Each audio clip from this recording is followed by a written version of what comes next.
What up? K-Rugs, the sober dog, coming at ya. Today I want to talk a little bit about vaping and tobacco. Now, I always bring everything back to recovery. A lot of people in recovery use tobacco or vape. Some of them because we did prior to, during our addiction days, and we just carried it over, and other people started in recovery. Either way, it's something I'm going to talk about. Hit that subscribe. I'd really appreciate it. That definitely helped me get more content out. And for everyone here watching, I really appreciate it. You guys are freaking awesome. All right, so if you type vaping in on Google, the first thing that comes up is this 5 things you don't know, or 5 things about vaping from Johns Hopkins. Now, I'm going to go over those 5 things with my personal touch of somebody who has smoked cigarettes, somebody who has vaped and is currently trying to quit, and choose tobacco. So I've used tobacco during addiction, in recovery, tried to quit, done all of them, so let's get right into it. The first thing they put is vaping is less harmful than smoking, but it's still not safe. I completely agree with that one. When I smoked cigarettes, I would notice huge differences from yellow teeth, yellow fingers, coughing, hacking up mucus in the morning, shortness of breath. I've always worked out, been an athlete.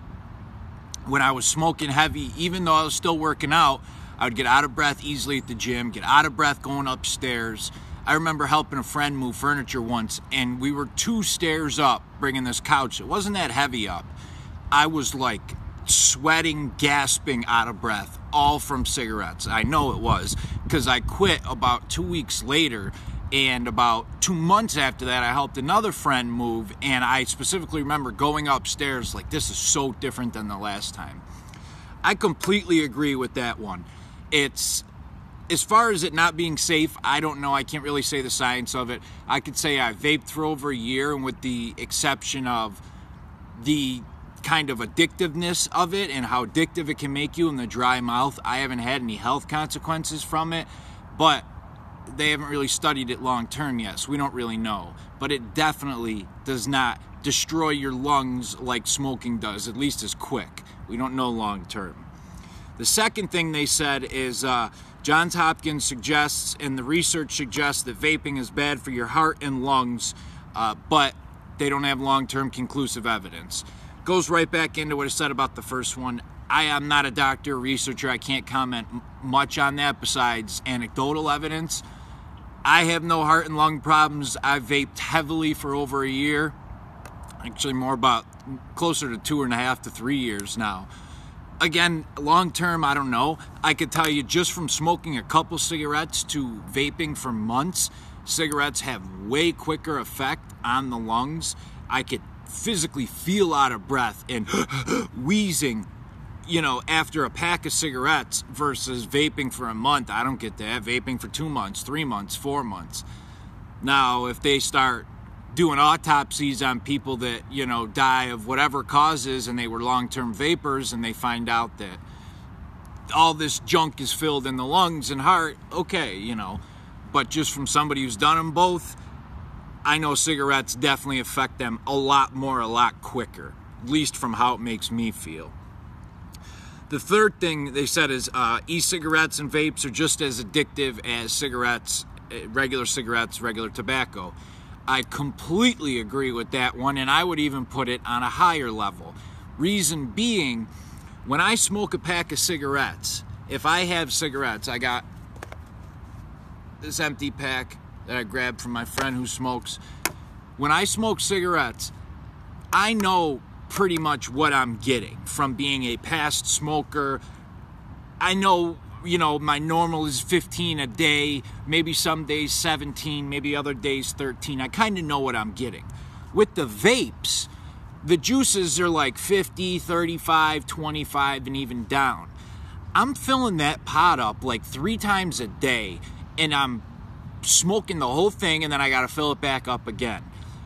The amount of nicotine, according to some of the math my brother and I have done, is 5 full packs of cigarettes a day. comparative, and that's according to what, you know, websites like Newport puts on their amount of nicotine and all that stuff. The amount of nicotine in vaping is unbelievable, and people don't even realize it because you're just sitting there all day doing it. So I personally think quitting vaping is going to be almost harder than cigarettes. Now, a lot of people who are trying to quit cigarettes have been doing it for 20 years. I definitely believe the longer you do something, the harder it'll be to quit, because it becomes more ingrained in your life and your habits and everything.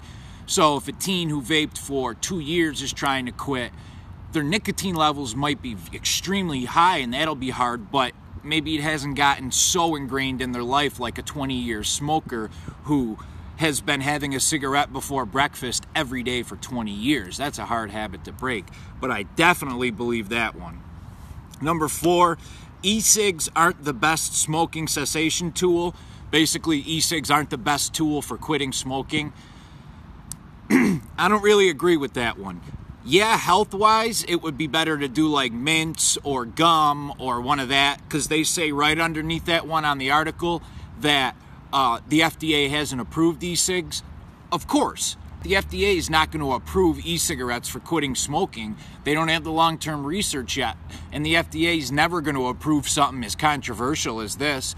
But for somebody who is a 20, 25, 30, even 5-year smoker, and they go to vaping, I could personally attest to this. It is way better for you, and it feels way better for you.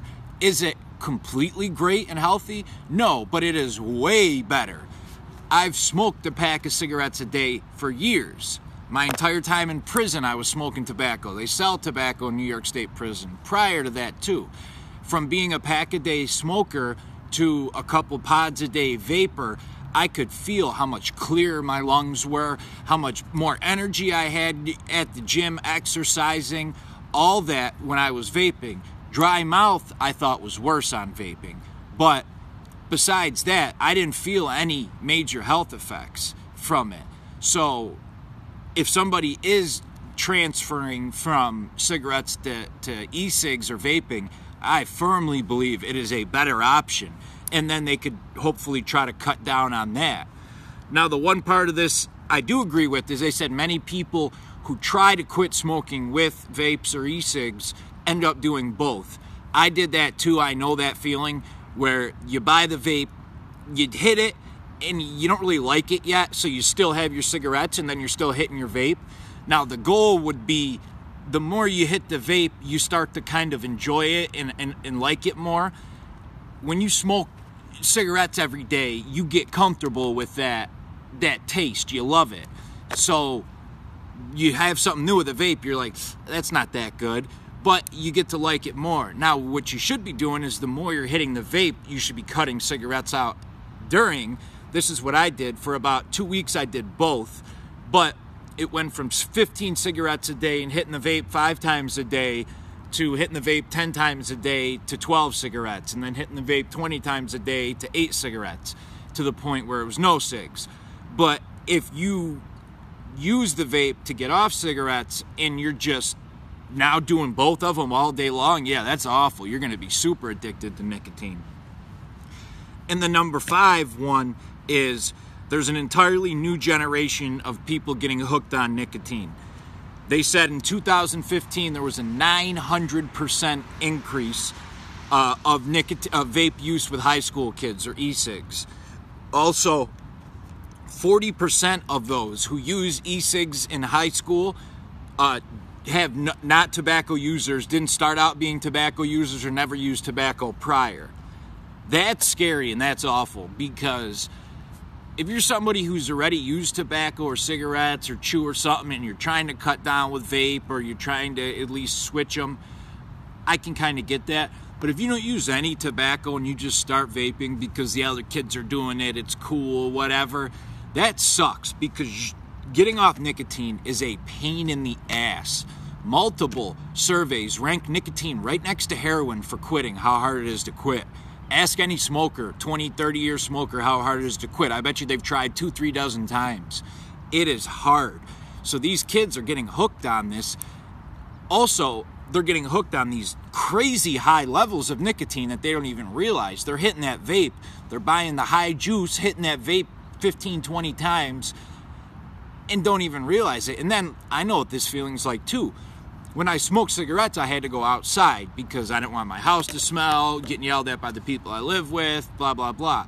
The vape, I could hit all day, every day right there because, you know, it doesn't smell. There's barely any smoke. So these teens anybody could be just hitting it all night long like I was doing, and that's just making it so much more addictive. So those are the 5 main things in the article. In general, you know, obviously I'd agree with it. I'm not an expert to dispute any of these besides somebody who's used it all before with anecdotal evidence and talking to other people trying to quit and stuff. I am all for people trying to quit tobacco, drugs, everything for recovery, for sobriety. But I also understand that many people in recovery use and need tobacco, and that's fine with me. If you need to keep smoking cigarettes, but you're off heroin and you're working on that, great. The lesser of 2 evils for now, and worry about cigarettes down the line. Absolutely agree with that. All right, K-Rugs, I'm out.